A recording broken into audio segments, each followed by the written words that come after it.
Dane news की खबरों के साथ जुड़े रहने के लिए हमारे YouTube चैनल को सब्सक्राइब करें और हमारे Facebook पेज को लाइक करें।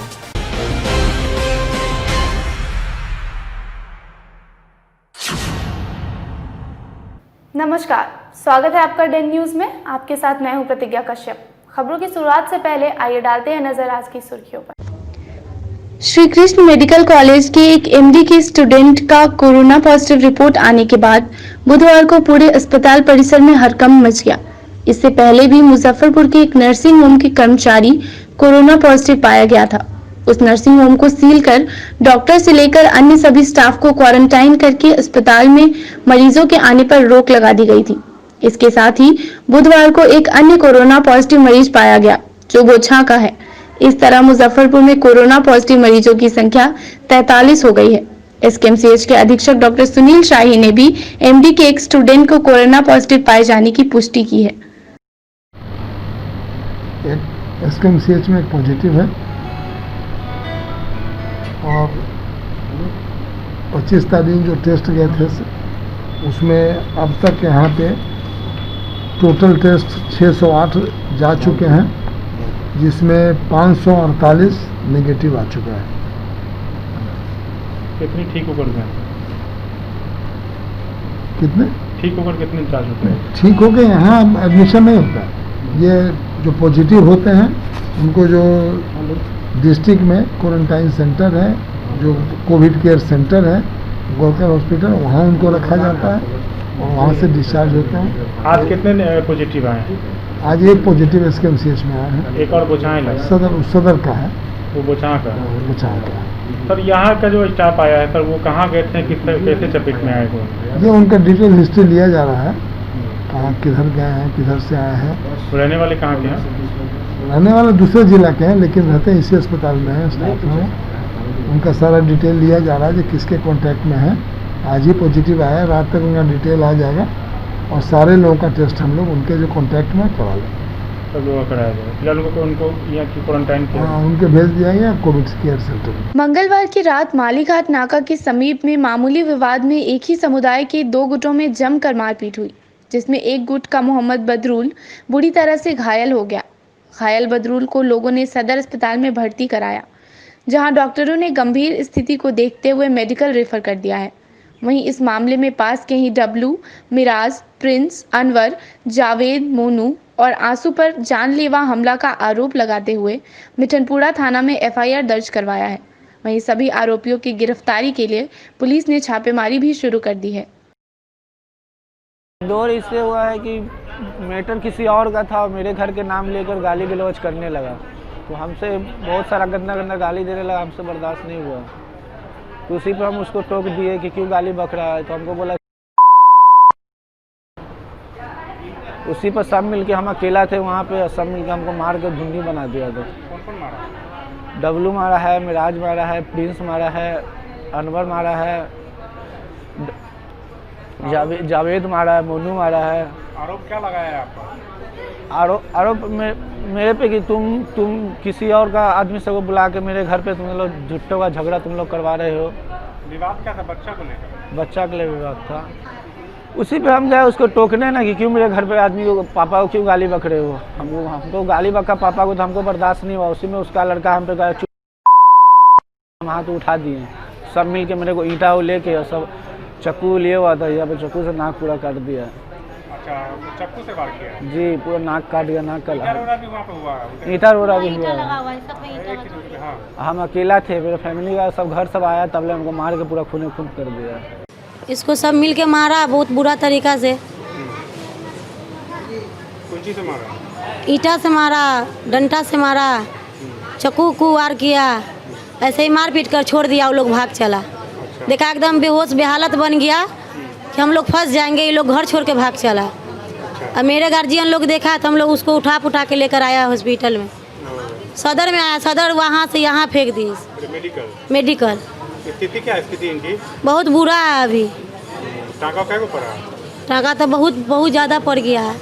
आरोपी पकड़ा है? पुलिस पकड़ा है किसी को? अभी नहीं तक, अभी तक कुछ नहीं पकड़ा है। बयान हुआ इनका? अभी बयान भी नहीं हुआ। अच्छा, ईंटा से खूब किए हुआ ईंटाबाजी? हाँ, ईंटा से बहुत ईंटा, नाक का हड्डी टूटा हुआ है, ईंटा से वार किया से। सीटी एक्सरा हुआ, हड्डी उड्डी टूट गया है। बीते दिनों सकरा थाना क्षेत्र में एक बार फिर जांच में गई कोरोना फाइटर पुलिस वालों पर लोगों ने हमला कर दिया, जिसमें एसआई लल्लन कुमार गंभीर रूप से घायल हो गए थे। वहीं उनके इलाज का सारा खर्च डॉक्टर गौरव वर्मा ने उठाया और निःशुल्क ऑपरेशन कर उनका इलाज किया। डॉक्टर वर्मा ने बताया कि पुलिस पर हमला के दौरान एसआई गंभीर रूप से घायल हो गए थे, जिनका जबड़ा टूट गया था, जिसे ऑपरेशन करके ठीक किया गया है। चोटें काफ़ी गंभीर थी, लेकिन अब वह ठीक हैं। आया है जो पुलिस पदाधिकारी हैं उनको ग्रामीणों ने खदेड़ कर मारा और उनका जबड़ा तोड़ दिया, 3 हिस्से में टूटा हुआ था, जिसका भी सफलतापूर्वक ऑपरेशन कर लिया गया है। कहाँ का मामला था ये सकरा थाना क्षेत्र का मामला है। कैसा केस था ये? केस तो काफ़ी डिफिकल्ट था। जबड़ा 3 हिस्सों में टूटा हुआ था, जिसको प्लेट से जोड़ा गया है और सक्सेसफुली उसको ऑपरेट किया गया है। बुधवार को भिखनपुरा निवासी और अधिवक्ता सह बीजेपी विधि प्रकोष्ठ के अनिल कुमार सिंह ने प्रधानमंत्री नरेंद्र मोदी और उत्तर प्रदेश के मुख्यमंत्री योगी आदित्यनाथ पर सोशल मीडिया पर आपत्तिजनक टिप्पणी को लेकर पूर्व विधायक अलका लांबा, कांग्रेस की अध्यक्ष सोनिया गांधी और कांग्रेस की महासचिव प्रियंका वाड्रा पर मुख्य न्यायिक दंडाधिकारी की कोर्ट में परिवाद दर्ज कराया है, जिसमें आरोप लगाया है कि बीते दिनों अलका लांबा ने अपने ट्विटर अकाउंट पर प्रधानमंत्री और योगी आदित्यनाथ के खिलाफ आपत्तिजनक टिप्पणी की थी और उसके बावजूद कांग्रेस के अध्यक्ष सोनिया गांधी और महासचिव प्रियंका वाड्रा ने एक शब्द तक नहीं बोला। इसका मतलब वह उनका समर्थन कर रही हैं।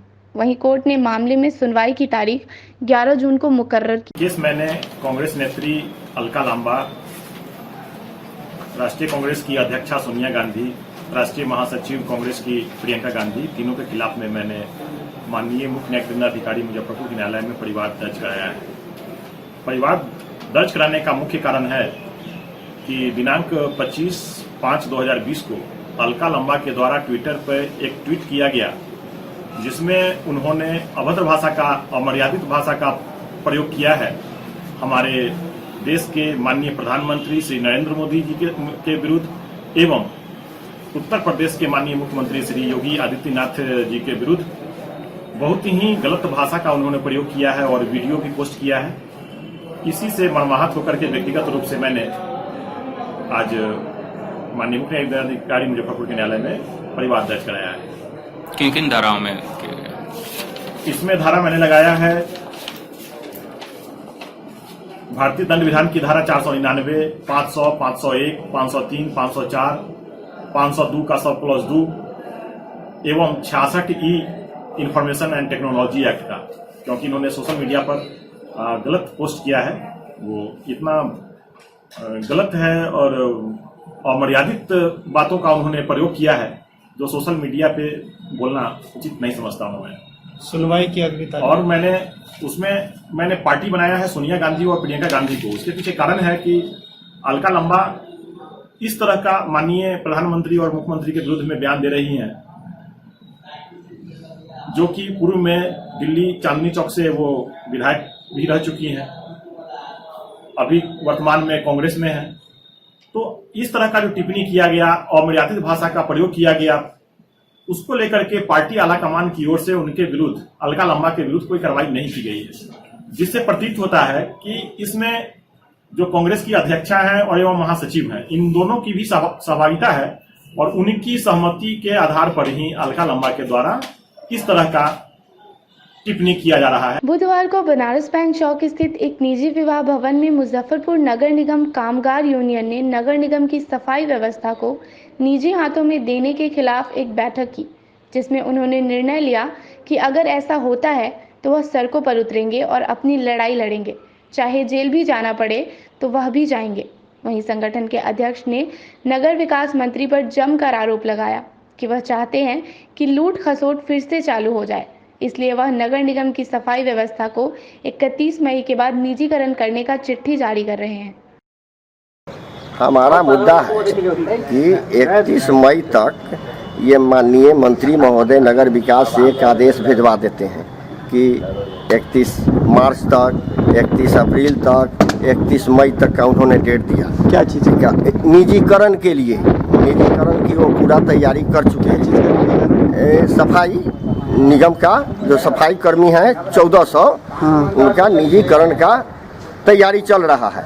तो मेरे कहने का मतलब है कि जो कर्मचारी मेरा 10 बरस 15 बरस से इसमें कार्य करते आ रहे हैं माताएं बहन, तो अगर इस तरह का वो कदम उठाते हैं या निगम प्रशासन इस तरह का कदम उठाता है तो हम लोग रोड पर आएंगे। हम लोग हड़ताल की रणनीति बनाने के लिए ही ये बैठक बुलाए हैं। मेरा कहना है कि ये जब काम कर रहे हैं तो इसको निजी तौर पर देने का कोई औचित्य ही नहीं होता है। ये मनमानी है निगम का और ये माननीय मंत्री जी का साजिश है, जिसके तहत ये एनजीओ को देने का एनजीओ निदान आया था, लूट खसोट कर चला गया, जनता को परेशानी हुई, सफाई व्यवस्था चरमरा गया, तब फिर इसको नगर निगम के हवाले किया गया। तो नगर निगम से सीधे तौर पर नहीं करवाकर बैक दरवाजे से एनजीओ को बुलाकर निगम में लूट खसोट कराने का प्लान चल रहा है, जिसका स्थानीय निकाय कर्मचारी महासंघ मुजफ्फरपुर नगर निगम कामगार यूनियन जमकर विरोध करेगा। इसके लिए जेल रेल जाने की जरूरत पड़ेगी तो इनका हर मोर्चे पर इनका हम मुकाबला करेंगे। ये इसी के लिए आज रणनीति बनाने के लिए हमारा बैठक है। हम बहुत कम कर्मचारी बुलाए हैं, एक्जीक्यूटिव का बैठक कर रहे हैं, क्योंकि कोरोना चल रहा है। सोशल डिस्टेंसिंग का पालन करते हुए हम अपने रणनीति को बना रहे हैं। अभी भी आपके माध्यम से ये बताना चाहते हैं कि निगम प्रशासन प्लस जो है सो ये माननीय मंत्री महोदय जिनका जिला है, वो इस मजदूर को घर से बेघर नहीं करें। नहीं तो ये कर्मचारी में इतना आक्रोश है कि कुछ भी कर सकता है। बुधवार को बिहार युवा सेना के राष्ट्रीय अध्यक्ष दीनबंधु क्रांतिकारी ने औराई प्रखंड अंतर्गत आने वाले लखनदेई नदी के दोनों तरफ जर्जर बांध की मरम्मती हेतु जिलाधिकारी को ज्ञापन सौंपा और कहा कि कई वर्षों से यह बांध जर्जर स्थिति में है और जगह जगह टूटा हुआ है, जिसके कारण प्रतिवर्ष आसपास के 25 से 30 गांवों में बाढ़ का पानी फैल जाता है, जिससे जान माल के साथ किसानों को भारी नुकसान का सामना करना पड़ता है। और अगर इस वर्ष भी समय रहते इस बांध की मरम्मती नहीं की गई तो फिर इससे बाढ़ का पानी औराई में तबाही मचाएगा। साथ ही कहा कि अगर जिला प्रशासन 10 दिनों के अंदर हमारे मांग पर संज्ञान नहीं लेता है तो आम लोगों के साथ सड़क पर आंदोलन के लिए उतरेंगे। देखिए, आज जिलाधिकारी महोदय को औराई प्रखंड अंतर्गत एक लखनदेई नदी आता है, जिसके दोनों तरफ जो है तटबंध बना हुआ है, बांध बना हुआ है, जो पिछले 5-7 वर्षों से जर्जर स्थिति में है और साथ ही साथ दर्जनों जगह पर टूटा हुआ है, जिसके कारण जब भी बाढ़ आता है तो आसपास के 25 से 30 गांवों में पानी फैल जाता है, जिससे किसानों के साथ साथ जान माल को भारी नुकसान होता है। इससे पूर्व में भी धरना के माध्यम से हमने आवाज़ उठाया था, अभी लगातार समाचार पत्र के माध्यम से भी आवाज़ उठ रही है, लेकिन उस पर कोई संज्ञान नहीं लिया जा रहा है। पुनः बारिश का मौसम आ रहा है, बाढ़ आएगा और फिर से जो है औराई के किसान इस बाढ़ का दंश झेलेंगे।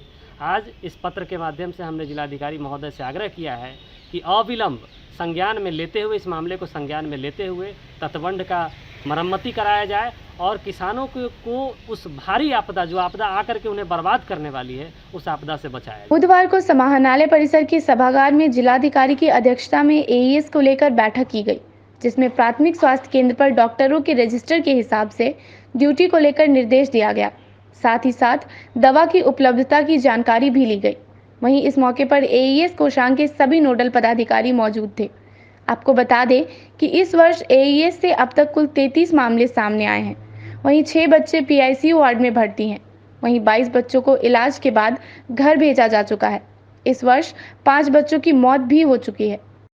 ये एईएस और चमकी बुखार की आज बैठक की है डीएम सर की अध्यक्षता में, जिसमें एईएस से संबंधित जितने कोषांग हैं उन सारे कोषांग के नोडल पदाधिकारी और वरीय पदाधिकारी उपस्थित थे। इसमें पीएससी पर, सभी पीएससी पर रोस्टर वाइज डॉक्टर्स की उपस्थिति सुनिश्चित की जा रही है, उसकी समीक्षा की गई।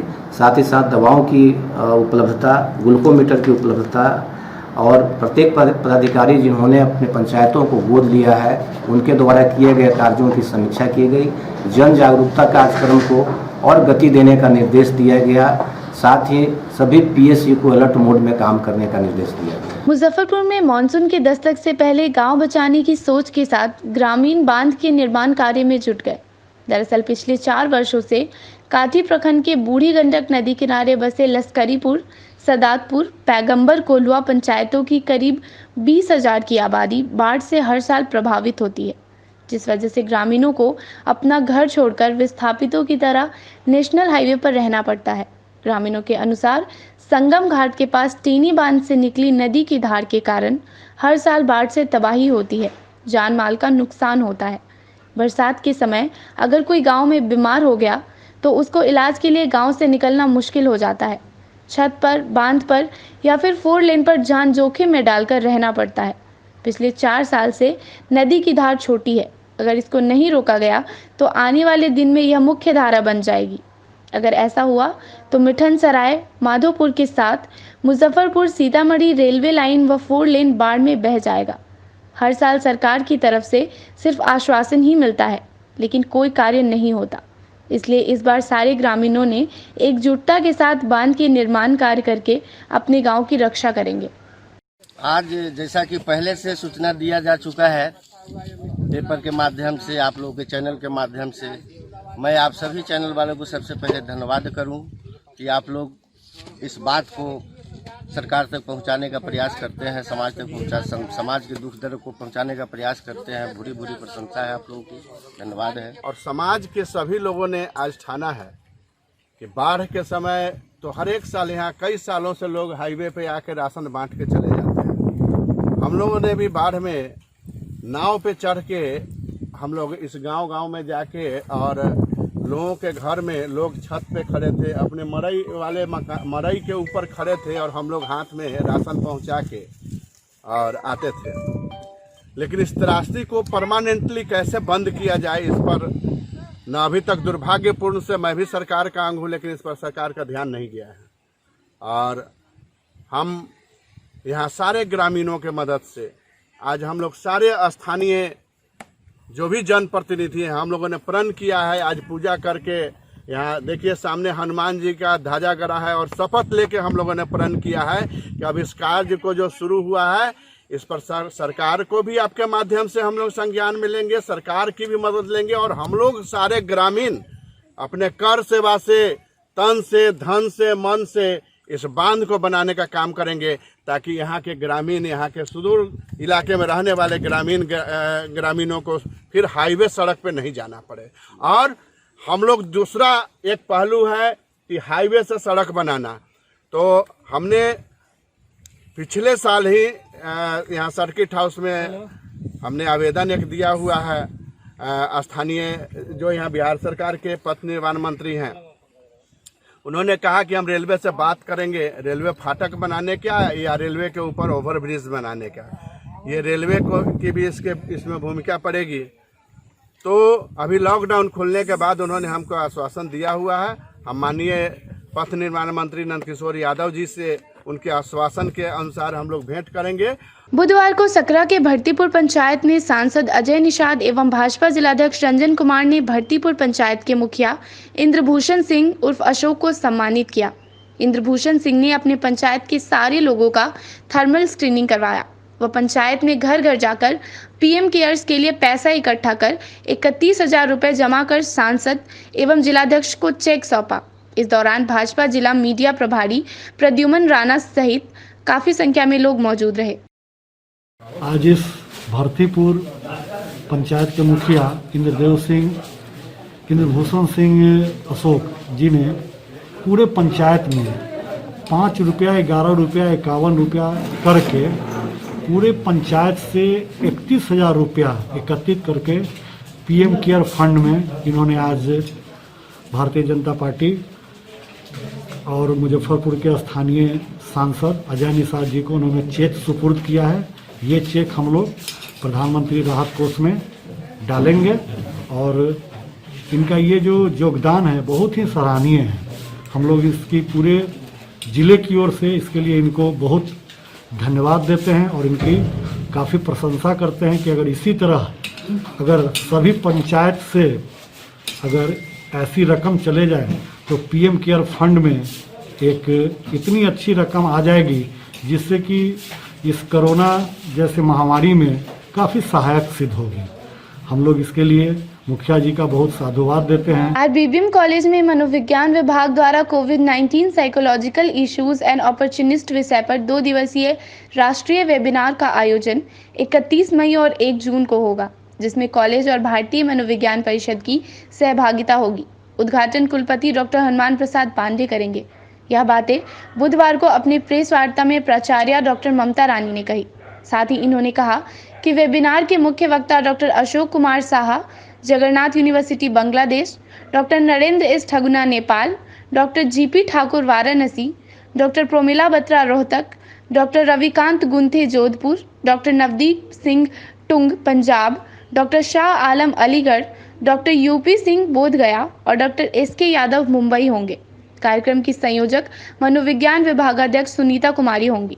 डॉक्टर रानी ने बताया कि छात्राओं को उनके व्हाट्सएप पर लिंक चला जाएगा। उन्हें 29 मई तक लिंक के माध्यम से रजिस्टर्ड हो जाना है। वहीं 200 से 250 शब्द तक उनके एब्स्ट्रैक्ट भी स्वीकार होंगे। बाद में सभी को ई सर्टिफिकेट दिया जाएगा। राम वृक्ष बेनीपुरी महिला महाविद्यालय और भारतीय मनोविज्ञान परिषद के संयुक्त तत्वाधान में एक 2 दिवसीय अंतर्राष्ट्रीय वेबिनार का आयोजन किया जा रहा है 31 मई और 1 जून को। इस वेबिनार को उद्घाटन इसका करेंगे हमारे माननीय कुलपति महोदय। डिजिटल ही उद्घाटन होगा इसका और माननीय कुलपति महोदय करेंगे। और इस वेबिनार का विषय वस्तु है कोविड-19 psycho social issues and opportunities. इसमें कई थीम पर लेक्चर होगा, लोग अपने विचार प्रस्तुत करेंगे, जिसमें कि COVID mental health and wellbeing है, फिर virtual world and social relationship, role of media, life style and health behaviour. ये सब ऐसे थीम है, सब थीम्स हैं जिस पर कि चर्चा होगी।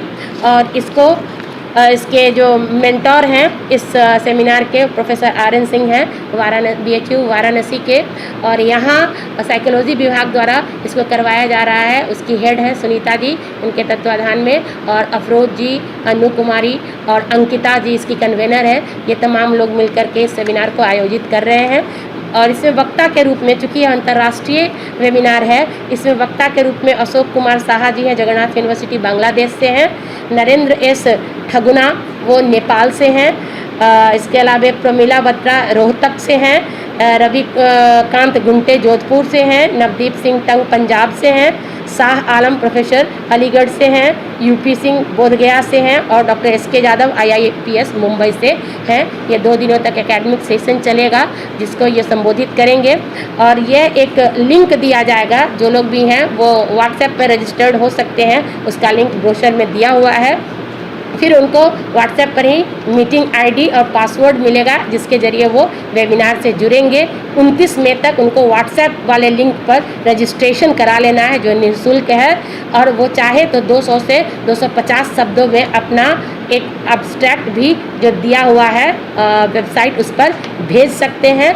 और उन सब को जो भाग लेंगे, इसमें पार्टिसिपेंट्स होंगे, उनको ई सर्टिफिकेट्स दिया जाएगा। बुधवार को वार्ड 39 और 40 के डीलरों को वार्ड 39 के प्रत्याशी रहे शहनवाज हुसैन, समाज सेवी चांद परवेज और इकबाल हुसैन द्वारा साल और माला पहनाकर सम्मानित किया गया। शहनवाज ने बताया, लॉकडाउन में राशन देने में डीलरों की भी अहम भूमिका रही है। आज मुजफ्फरपुर के तमाम सामाजिक कार्यकर्ता एकजुट होके मुजफ्फरपुर के अंदर में जो ये महामारी चल रही है कोरोना, इसमें पुलिसकर्मी व स्वास्थ्यकर्मी व डॉक्टर सभी लोग को सम्मानित किया गया। लेकिन हमारे वार्ड के अंदर में और शहर के विभिन्न वार्डों में जो जनप्रतिनिधि, जन प्रणाली जो दुकानदार हैं, जो राशन देते हैं, उनका भी बहुत बड़ा योगदान है। उनके योगदान को देखते हुए वार्ड के विभिन्न एरिया के सामाजिक कार्यकर्ता एक होकर विभिन्न वार्ड में जाके हम लोग सम्मानित करने का कार्य कर रहे हैं, उनका हौसला बढ़ाने का कार्य कर रहे हैं कि ईमानदारी पूर्वक जैसे आप काम किया है आगे भी करते रहिए। देश के पहले प्रधानमंत्री जवाहरलाल नेहरू की बुधवार को तिलक मैदान रोड स्थित कांग्रेस कार्यालय में कांग्रेस की ओर से 56वीं पुण्यतिथि समारोह का आयोजन किया गया, जिसमें सभी ने उनके चित्र पर पुष्पमाला चढ़ाकर श्रद्धा सुमन अर्पित किया। पार्टी के जिलाध्यक्ष अरविंद कुमार मुकुल ने कहा कि आज जो आधुनिक भारत आप देख रहे हैं वह उन्हीं की देन है।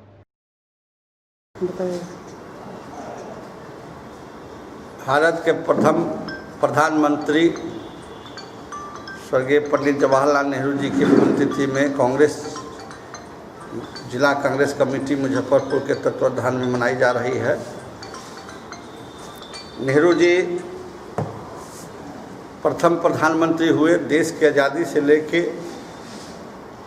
उनका पूरा परिवार, उनके पिताजी से लेके बहन से लेके पति, सारे लोग देश की आज़ादी में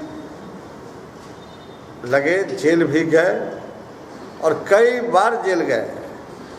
और जब प्रधानमंत्री बने तो मॉडर्न भारत आज जो दिख रहा है उसमें नेहरू जी का काफ़ी योगदान है। जो शिक्षाविद भी थे, एडवोकेट भी थे और समर्थवान लोग में से गिनती आते थे, लेकिन उन्होंने अपना पूरा धन आनंद भवन जैसे उनके मकान सहित इलाहाबाद में जो संपत्ति थे सारे वो सरकार को दान कर दिए। ऐसे महान विभूति को हम सत सत नमन करते हैं, उनको भावभीनी श्रद्धांजलि देते हैं।